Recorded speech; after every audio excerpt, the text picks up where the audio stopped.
both parties ready? Is that right? This is cause number 2.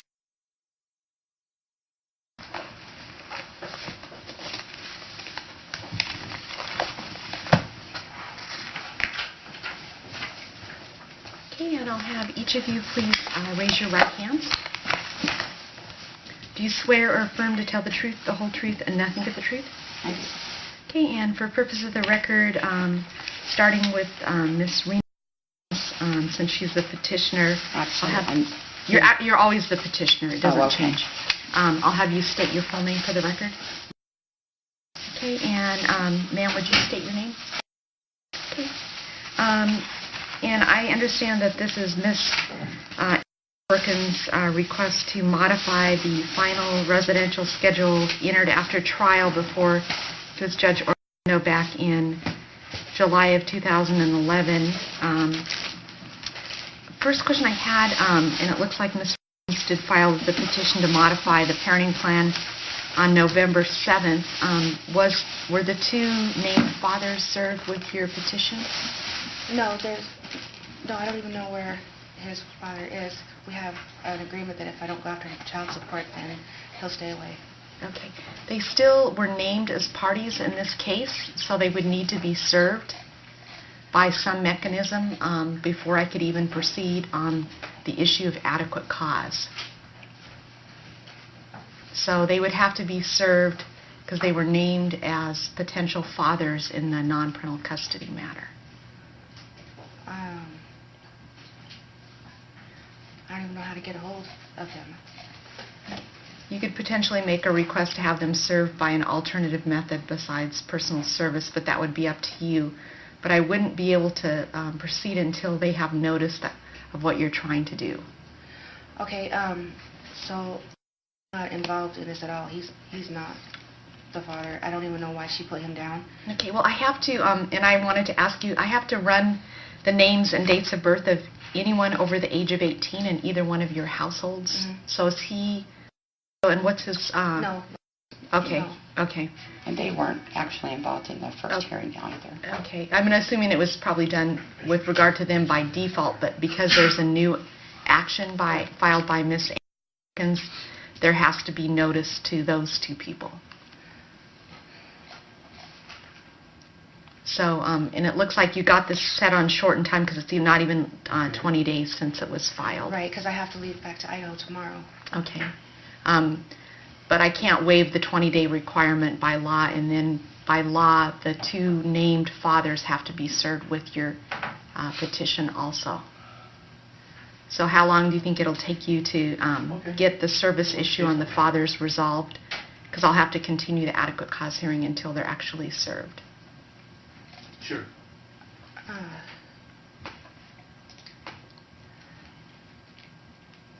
How would I do that from Idaho? I mean, I can't give you legal advice. What I would urge you to do is probably make an appointment with one of the facilitators to see if they can help direct you to what forms you need to fill out.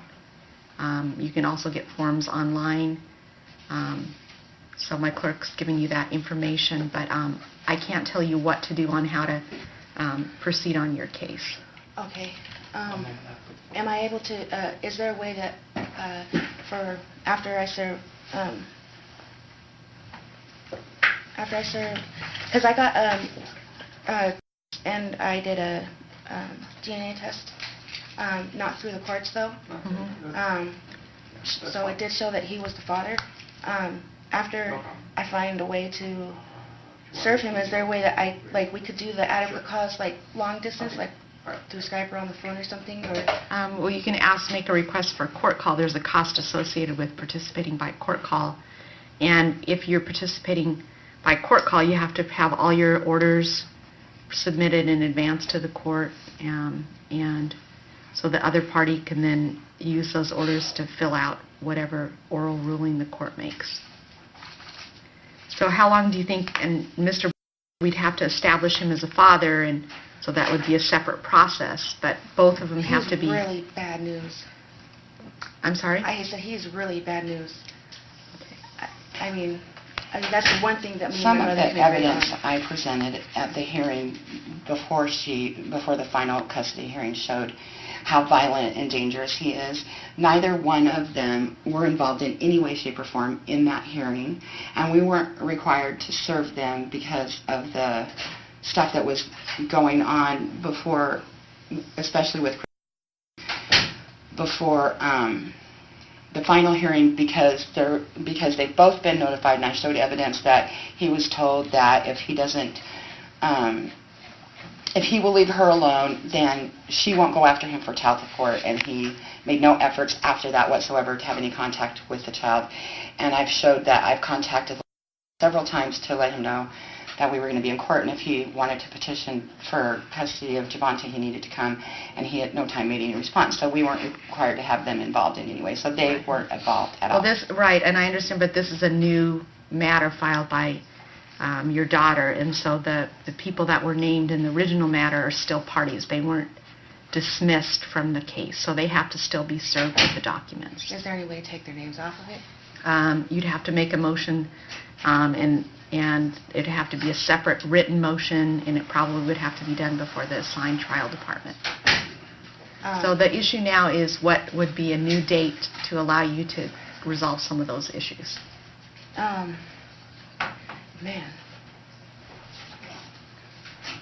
I mean, these are the most, I'll tell you, these are the most complicated kind of proceedings non-parental custodies are. And when it's a modification, it even makes it more complicated. So, probably would be good to talk to an attorney or at least work with one of the facilitators. That's why I was able to get here, is because of the facilitator. As far as requesting to have them removed and not have to be notified or whatever, where is it that we have to do that at? That would have to be done before the trial judge, and it's unlikely, I'm just telling you, it's unlikely because they're still named as parties. So what date do you guys want for your adequate cause hearing so that you'd have these issues resolved before we set another hearing? Done on a Monday through Thursday in the morning. It'll have to be sometime in December. Okay. Are there days of the week that are better for you than others, or? I guess, man. I don't really even know, because then, I live in Idaho, and I have to leave back tomorrow, and so, it's good. I don't even know. That really caught me off guard. The best day for me is Monday or Friday. I'm not even going to be here. I'm not saying this week, honey. I'm just saying those are the best days, whatever time frame. You could set it December 24th, December 17th.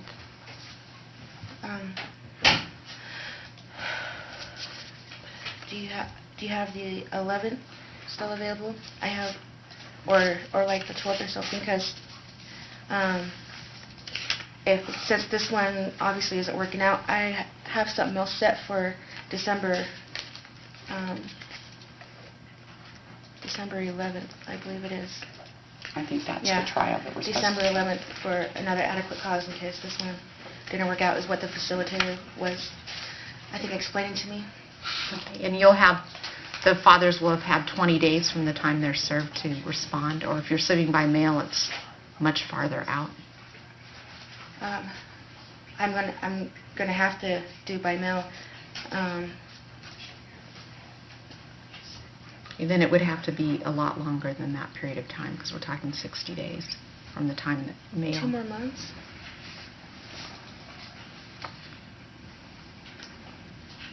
So there's no way to have them removed and not served? Well, I can't give legal advice, but they're still named as parties, so until Right. they're no longer named as parties, they have to be served with notice of any of the proceedings. Okay. So, Ms. Frickens, what date do you think would work?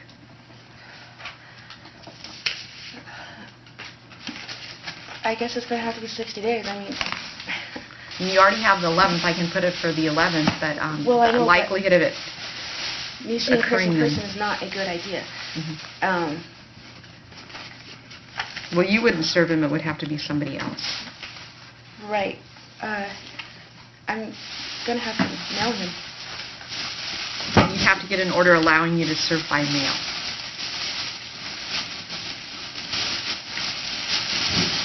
So perhaps before you leave, you can try to make an appointment with one of the facilitators.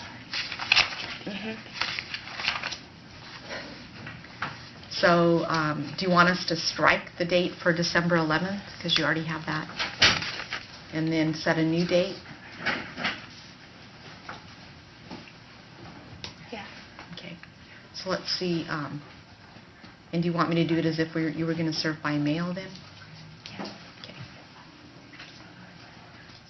And were you working with Cindy, the facilitator, or which facilitator? With Cindy. Okay.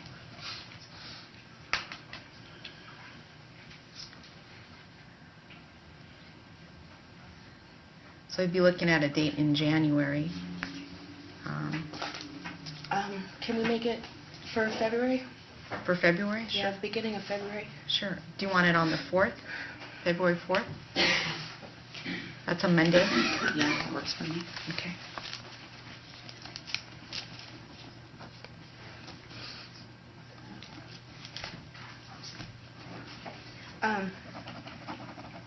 So I already know for a fact he doesn't want anything to do with he. So he could sign an acceptance of service or something, so you wouldn't have to proceed with the cost of getting him served if he has provided all the documents. What do you mean? I mean, I'm giving you some hints here. Here's the order that continues adequate cause hearing until February 4th of 2013. Like I said, it'd probably be a really good idea to talk to an attorney and or the facilitators. So here's Miss working copies. Here's Miss working copies.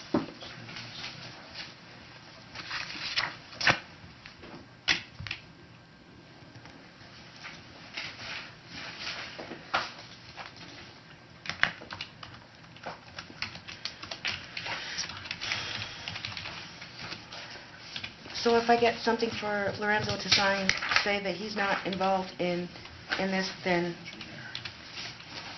that's Well, okay, or- that isn't exactly what. So probably there's a lot of family law attorneys. You could talk to one of them in the courtroom and see if they'd be willing to have you hire them on a limited basis, or the facilitators. Mhm.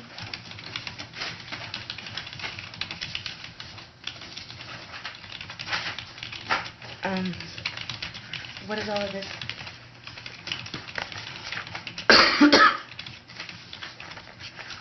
That's all your copies that you submitted, so you'll need to resubmit them. I'll have my clerk give each of you the information about working copies again. You'll have to resubmit them before the hearing on the 4th. And if you want to try to do something using the phone court call, you can go down to Commissioner Services Department about that, room 140. Okay.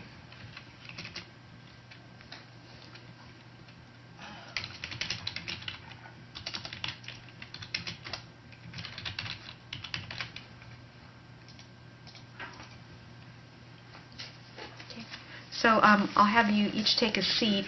Ms.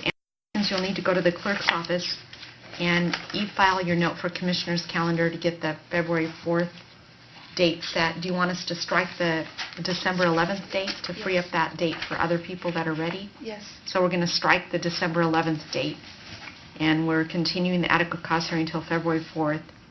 And my clerk's giving you information about the facilitator. Mm-hmm.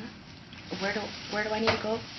So you need to go to a room, you want court call room 140, and then to e-file the note for Commissioner's calendar, you go to room 110. And that's to schedule the hearing for February 4th. And so that I give this all back to them again? Yeah, to 140, to room 140, you give your working copies back and anything else you want to file. And then I go to 110 and tell them to schedule me for... Well, you schedule it on the computer for February 4th.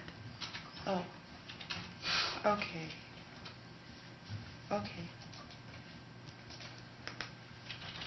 And then come back here? Or? No, you don't have to come back here.